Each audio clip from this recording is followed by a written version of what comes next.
ok ទាំងអស់គ្នាឆ្លើយត្រង់មើលថាតើទាំងអស់គ្នាដែរប្រើពាក្យ whom ដែរអត់ទោះបីជាទាំងអស់គ្នាធ្លាប់ឃើញហើយតែទាំងអស់គ្នាព្យាយាមប្រើវាដែរអត់អញ្ចឹងបើសិនជាអ្នកទាំងអស់គ្នាអត់ដែរប្រើទេឬក៏អ្នកទាំងអស់គ្នាធ្លាប់ប្រើខ្លះពីមុនហើយអញ្ចឹងនៅក្នុងវីដេអូនេះគឺយើងនឹងមកនិយាយគ្នារវាងពាក្យ who ហើយនិងពាក្យ whom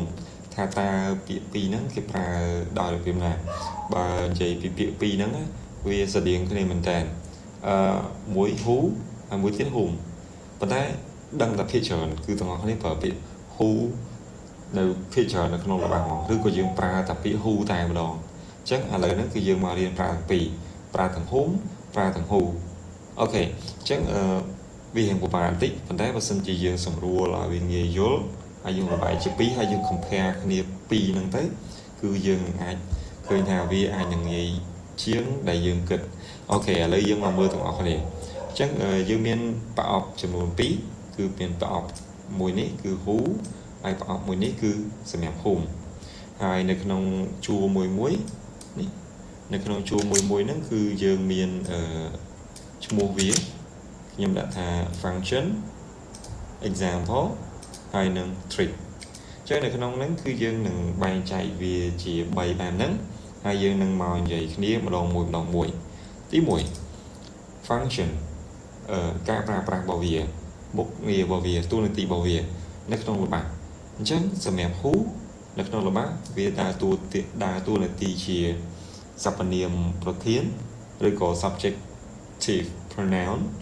ដែលវាបង្ហាញពីសកម្មភាពរបស់ប្រធានចំណែកឯ whom គឺវាខុសគ្នាបន្តិចគឺយើងប្រើជា objective pronoun ដែលតួនាទីវាគឺ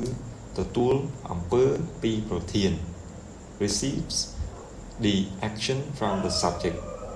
អូខេអញ្ចឹងយើងឃើញភាពខុសគ្នាមួយគឺមួយគឺជាប្រធានមួយទៀតគឺជាកម្មបត្តិអ្នករងអំពើ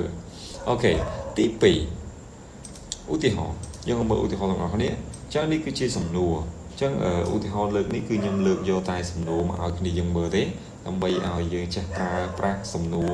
មុនគេអញ្ចឹងសំណួរនៅក្នុងខាងប្រើប្រាស់ who អញ្ចឹង who scored the goal តើនរណាគេបានសុទ្ធឬក៏រកគ្រាប់បានអញ្ចឹងចម្លើយគឺ he scored the goal អូខេ he scored the goal អញ្ចឹង who កន្លែងនេះគឺដើរតួជាប្រធានអ្នកដែលអ្នកសុទ្ធបញ្ចូលទីឃើញទេអ្នកដែលសុទ្ធបញ្ចូលទីអញ្ចឹងមានន័យថាគាត់គឺជាអ្នកបញ្ចេញសកម្មភាពចម្លើយគឺ he scored the goal ឃើញទេទាំងអស់គ្នាចេះទាំងអស់គ្នាអាចចាប់បានដែរទី2 whom did you see តើអ្នកបានឃើញនរណាគេឃើញទេតើអ្នកបានឃើញនរណាគេអញ្ចឹងសកម្មភាពនៅក្នុងរបស់ហ្នឹងគឺឃើញណាចាក់ឃើញតើនរណាអ្នកឃើញ whom នេះអ្នកឃើញឬក៏ you នេះអ្នកឃើញឃើញទេអញ្ចឹងបើសិនជា whom នេះអត់មានសកម្មភាពទេអញ្ចឹងវាមានន័យថាវាជាកម្មបត្តិអញ្ចឹងកន្លែងហ្នឹងគឺយើងត្រូវប្រើ whom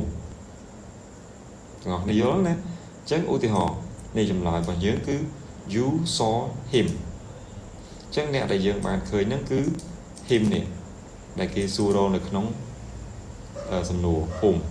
អូខេណាអញ្ចឹងកន្លែងនេះម្ដងទៀត who scored the goal អញ្ចឹងអ្នកដែល scored the goal ហ្នឹងគឺ who នេះឃើញទេឃើញទេអញ្ចឹងគាត់គឺជាអ្នកបញ្ចេញសកម្មភាពគាត់ជាអ្នកដែលរកគ្រាប់ទី2គឺ whom did you see គាត់មិនបានឃើញទេគឺអ្នកណាជាអ្នកឃើញនេះ you ជាអ្នកឃើញមិនមែនជា whom ទេអញ្ចឹង whom នឹងត្រូវបានអ្នក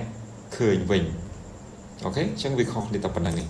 អញ្ចឹងនេះគឺជា trick ដែលយើងអាចប្រើប្រាស់បាន if you can replace it with he she or they use who អូខេបើសិនជានេះ if you can replace it with him her them or whom or them use whom ណាចឹងអានឹងគឺជារបៀបនៅក្នុងការប្រើប្រាស់ who ហើយនឹង whom ឲ្យបានត្រឹមត្រូវនៅក្នុងល្បះតោះទាំងអស់គ្នាអាចបង្កើតជា sentence មួយទៅ ប្រើប្រាស់ជាមួយ who ហើយនឹង whom ពីរ sentence sentence ទី1គឺប្រើប្រាស់ជាមួយនឹង who sentence ទី2គឺប្រើប្រាស់ជាមួយនឹង whom អញ្ចឹងអ្នកទាំងអស់គ្នាអាចសរសេរ sentence ទាំងអស់គ្នានៅខាងក្រោមបានអញ្ចឹងខ្ញុំមានតែប៉ុណ្ណឹងបើសិនជាទាំងអស់គ្នាចង់យល់ច្បាស់ទាំងអស់គ្នាអាចមើលវីដេអូនេះសារឡើងវិញបានអរគុណទាំងអស់គ្នាយើងនឹងជួបគ្នានៅវីដេអូបន្ទាប់